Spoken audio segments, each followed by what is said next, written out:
Jadi keadilan prosedural itu semacam kode etik gitu. Semacam kode etik di organisasi atau di pemerintahan seperti dewan. Dewan legislatif eksekusi. Orang yang tidak patuh itu dia melakukan sesuai di luar dari aturan. Cek cek cek cek on the mic, yo, welcome back.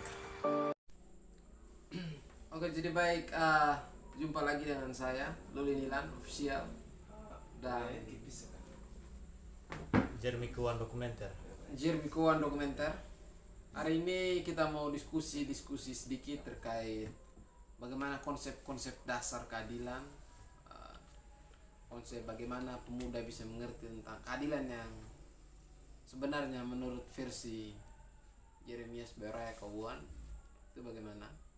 Mungkin saya minta pendapat dulu dari beliau, kira-kira bagaimana mengerti tentang keadilan dari sudut pandang beliau sebagai seorang milenial.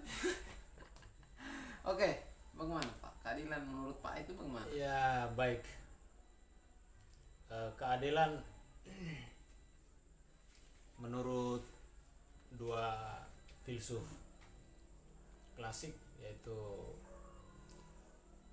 Aristoteles salah satunya, dia membagi keadilan itu menjadi 5, yaitu keadilan komunikatif, keadilan distributif, keadilan kodrat alam, keadilan konvensional, dan keadilan perbaikan. Sedangkan menurut Plato, dia membagi keadilan itu menjadi sangat sederhana, yaitu keadilan moral dan keadilan prosedural.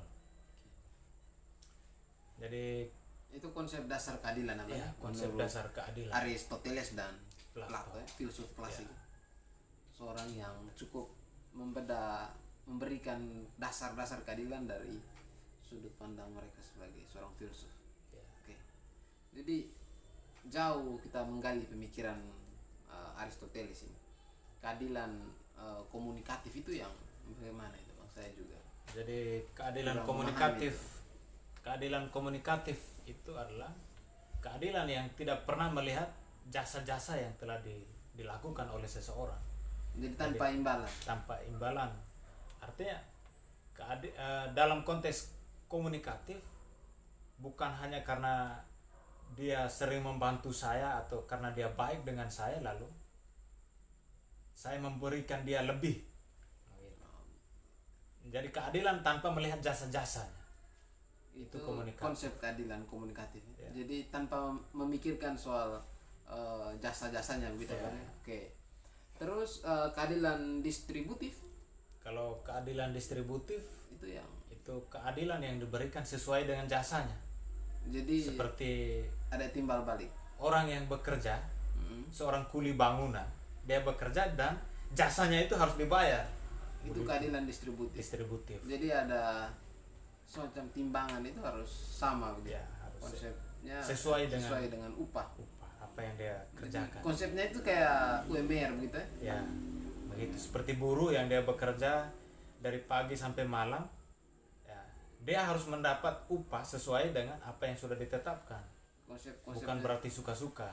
Gitu. Oke. Jadi konsepnya itu dia kerja dari sekian nanti dia dibayar juga sekian Ya. berdasarkan hasil kerjanya. Begitu. Kalau kodrat alam itu yang bagaimana? Kalau kodrat alam berarti apabila seseorang melakukan saya secara baik, maka saya juga akan memberikan kebaikan yang sama. Itu adil, keadilan yang dalam bentuk kodrat alamnya begitu. Jadi, Kalau misalnya Pak kasih rokok, saya juga harus kasih Pak rokok. ya, tapi bukan materi kan, dia bukan konsep materi. kebaikan. Konsep kebaikan. Oh, begitu. Jadi konsepnya itu harus Apabila saya menghargai orang, orang menghargai saya, dan itu adil dalam konteks nilai. konteks nilai. Kodrat alam, oke. Terus versi yang berikutnya itu konvensional. Konvensional itu seseorang warga negara yang patuh terhadap aturan perundang-undangan. Jadi kalau dia patuh itu adil. Orang yang tidak patuh itu dia melakukan sesuai di luar dari aturan. Itu yang disebut konvensional. Itu yang tidak sesuai apa? dengan aturan yang berlaku begitu. Ya. Terus yang berikutnya itu keadilan versi Aristoteles yang terakhir itu. Ada satu lagi konsep keadilan perbaikan di Aristoteles itu seperti pencemaran nama baik harus dipulihkan. Pemulihan nama baik bagian dari konsep keadilan menurut Aristoteles. Itu keadilan perbaikan. Begitu. Jadi ada 5 dasar konsep keadilan abang ya. Jadi memang konsep-konsep dasar keadilan yang disampaikan Aristoteles ini kan dia kan rentan terjadi di kalau kita melihat lebih kontekstual ya kondisi sumber daya hari ini juga ada kayak semacam komunikatif itu juga ada bentuk-bentuk keadilan yang terjadi di kampung. Tapi ada distributifnya itu juga seperti pekerja toko. Ya. Itu juga bentuk keadilan yang digambarkan oleh Aristoteles soal konsep keadilan yang terjadi hari ini. Jadi dia mesti relevan abang. Ya. Masih sama. Semua konsep keadilan ini kan ada apa yang disampaikan oleh filsuf. Misalnya dari Aristoteles memang dia tidak pernah untuk satu masa, tetapi untuk dari konsep keadilan yang dimiliki disampaikan oleh Aristoteles itu jauh sebelum Masehi dan berlaku terus sampai sekarang. Misalnya peraturan perundang-undangan terkait dengan hukum dan lain sebagainya, landasan keadilannya ada di situ. Oke. Teorinya. Terus yang berikutnya kita coba ke senior Plato. Aristoteles dan Plato ini kalau kita divisi ya, di mereka dua ini juga ilmuwan abang. Ya. Filsuf, ilmuwan filsuf. Ya, orang yang sangat memberikan banyak sumbangsi pemikiran untuk konsep dasar fisika. Tapi kita ke konsep keadilan dulu. Kalau Plato itu melihat keadilan itu bagaimana bang? Kalau Plato dia memberikan dua alternatif teori tentang jenis keadilan. Itu yang pertama keadilan moral dan yang kedua keadilan prosedural. Kalau keadilan moral itu perlakuan yang seimbang antara hak dan kewajiban. Jadi ketika masyarakat mau membayar pajak, maka mereka berhak mendapatkan pembangunan yang layak, misalnya begitu. Seimbang antara hak dan kewajiban. Yang berikut keadilan prosedural itu keadilan yang berdasarkan tata cara. Jadi dia tidak bisa serobot saja. Begitu. Jadi kalau keadilan moral berarti apa yang kita beri itu juga yang kita misalnya masyarakat membayar Ya, antara hak dan kewajiban. Ya. Dari sama juga kan di sekolah siswa kasih uang sekolah, guru memberikan materi. Nah, sama juga dengan di kampus mahasiswa membayar registrasi, dosen memberikan mata kuliah. Jadi tapi keadilan moral ini juga kadang-kadang juga masih banyak terjadi. Misalnya kalau dari sudut pandang saya sih abang gitu, saya melihat dari misalnya di kampus kadang-kadang juga proses pembelajaran juga tidak efisien toh. Ini kan ruang belajar untuk mahasiswa ini kadang-kadang dikekang, nalar berpikir kritis mereka juga semacam ada sekat-sekat begitu sehingga ekspresi mereka untuk berpikir juga kadang-kadang dibatasi. Kalau keadilan prosedural itu sesuai dengan tata cara. Tidak bisa melenceng dari aturan atau tata cara yang ditetapkan. Misalnya kayak bagaimana? Kode etik contoh saja. Kode etik ya? Kode etik. Oke, jadi keadilan prosedural itu semacam kode etik gitu. Semacam kode etik di organisasi atau ya di pemerintahan seperti dewan legislatif, eksekutif. Jadi ini yang terjadi kemarin. Kalau misalnya lembaga kayak di sekolah juga mungkin ya. Di sekolah misalnya guru sering lambat juga pasti dapat teguran. ya. Kalau di pemerintahan PNS tidak masuk atau izin bolos. Kalau di dewan tidak ada. Di dewan ada tapi mungkin di sini baru diproses. Jadi kode etik prosedural ini memang hari ini saya pikir kalau kita sinkronkan dengan kondisi hari ini di semua barat daya mungkin banyak yang belum terjadi ya bang. Ya. Contoh sederhana kemarin kan di dewan kemarin itu kan saya pikir juga tata cara prosedural apa yang dewan harus kerjakan terkait dengan kode etik atau Plato menggambarkan soal apa kode etik prosedural ini juga keadilan prosedural ini juga dewan di SBD juga jangan baru berpikir tetapi harusnya sudah berpikir gitu. Jangan tunggu teman-teman turun menyampaikan pendapat saran baru mulai dimunculkan begini. Ini kan rentan terjadi. Itu fatal akibatnya. Kalau soal konsep keadilan misalnya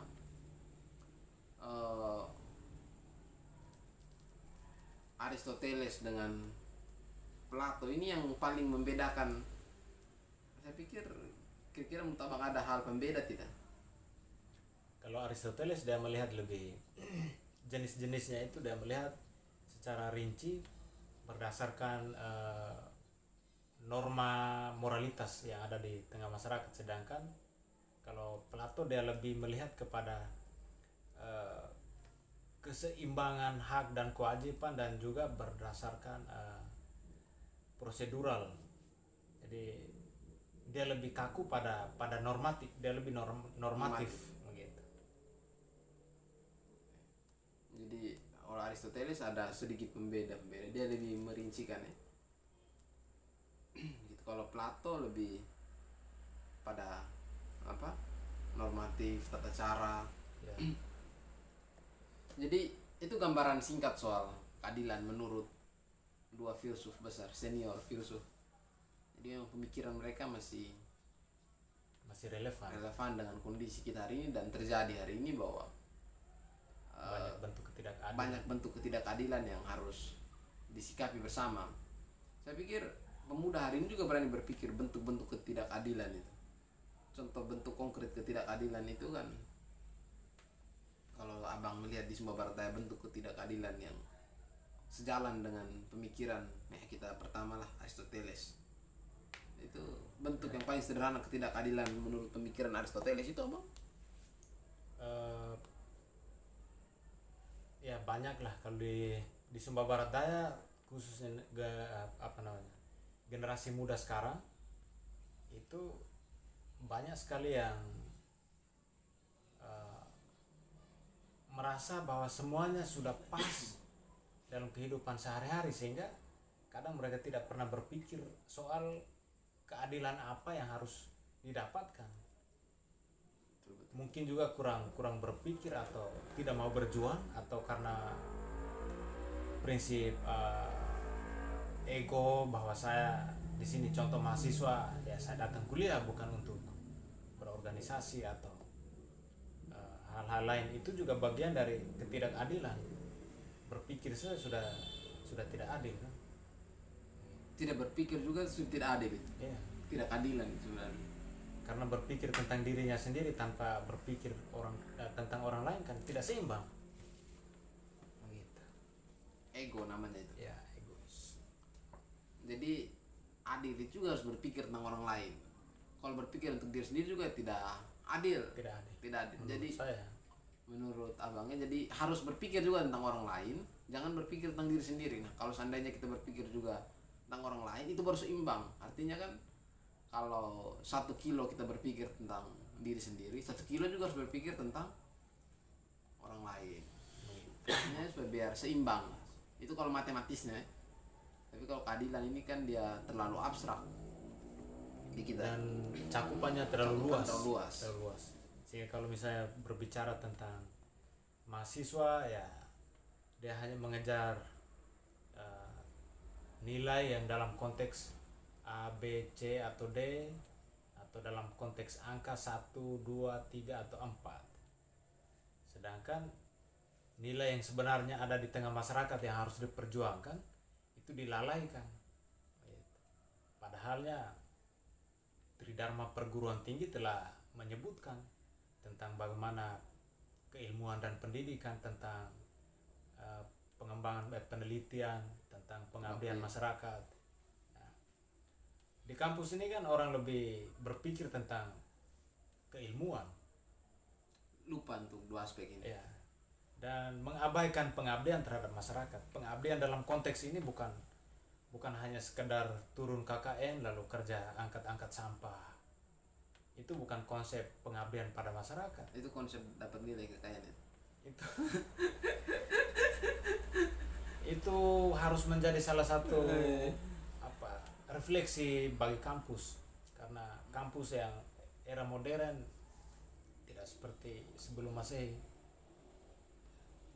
Jadi semua hal yang dilakukan oleh mahasiswa di tengah masyarakat harus berimbas pada apa yang diberikan, yang tidak dilakukan, yang tidak mampu atau belum bisa dikerjakan atau belum bisa dibuat oleh masyarakat yang ada di desa, ya, dibuat lebih penyesuaiannya lebih jelas terkait dengan kekinian, terkait dengan bagaimana kehidupan masyarakat di tengah era digital ini. Begitu. Jadi harus berpikirnya lebih jauh gitu. Ya, lebih jauh. Misalnya masyarakat turun di desa lalu hanya kerja pagar, bantu buat ini pelang, papan nama, itu kan masyarakat di desa bisa saja membuat tanpa harus mahasiswa. Namanya mahasiswa, dia harus memberikan hal yang harus lebih dari apa yang dibuat oleh masyarakat di desa. Itu anak SD juga bisa buat. Oke, jadi saya pikir kalau misalnya konsep keadilan yang harus mahasiswa lahirkan ketika mahasiswa hadir di tengah-tengah masyarakat itu seperti bagaimana? Paling kurang misalnya sesuai dengan keilmuan, dia belajar tentang bagaimana mengajar dan lain sebagainya. Itu kan konsep keilmuan yang didapatkan di kampus. Tetapi ranah di tengah masyarakat itu menurut Muhammad Hatta, dia juga harus cerdas, bisa menduduki jabatan apapun yang ada di desa. Jadi dia tidak hanya turun lalu buat papan nama ini rumah ketua RT, rumah kepala dusun, tapi bagaimana dia bisa memberikan sedikit skill atau keahlian tentang bagaimana membuat peraturan desa, atau kira-kira public speaking dasarnya seperti apa. Hal-hal itu harus disampaikan. Bagaimana desa bisa bergerak membangun, lebih maju. Artinya kan teman-teman muda yang ada di desa, bukan hanya mahasiswa juga Bang ya, bisa memberikan pemikiran-pemikiran baru terkait bagaimana proses pengembangan di desa. Kalau proses pemikiran kita masih terbelenggu dengan pemikiran lama, artinya kan kita masih ikut alur pemikiran lama, berarti desanya akan stuck, tidak bergerak ya. Lalu misalnya mahasiswa di kampus, saya dengar banyak sekali teori tentang era industri 4.0. Itu kan teorinya dari 2 tahun lalu, 3 tahun lalu saya mendengar itu gencar sekali dilontarkan di kampus. Tetapi kampus gagal memberikan efek apa kenyataan, apa sih yang implikasinya, impactnya untuk ya, kenyataan di era industri 4.0 ini apa? Bukan hanya sekedar teori. Gitu. Jadi ketika selesai dia terjun ke dunia yang lebih luas, itu bisa memberikan dampak dampak bagi masyarakat yang ada di desa. Jadi contoh kecil saja, mahasiswa rata-rata punya HP Android. Nah, mereka tahu bagaimana promosikan wisata yang ada di desa, contoh. Lalu mereka bisa membuat website di desa, atau bagaimana mempromosikan dalam bentuk video atau media-media tulisan, laman Facebook, Instagram. Hal-hal yang sangat sederhana itu kan masyarakat di desa tidak pernah tahu. Yang tahu pun mungkin dekat dengan wilayah perkotaan saja. Jadi hadir di desa juga bisa memberikan pemikiran terkait perkembangan teknologi hari ini. Jadi artinya kan hari ini kan teknologi kan semakin maju, semakin berkembang. Teman-teman muda yang hadir desa itu bisa memberikan paling tidak satu langkah lebih maju terkait Ya. bagaimana promosi desa, bagaimana desa bisa berpikir lebih maju lagi terkait dengan kondisi desanya, kira-kira apa sih yang harus dibuat desa. Kau saya ingat dulu waktu pertama diskusi dengan Bung Asta itu melihat desa itu dari sudut pandang potensi. Ya. Jadi desa itu harus basisnya potensi, jangan basis masalah. Jadi potensi apa yang di desa yang harus dikembangkan. Gitu.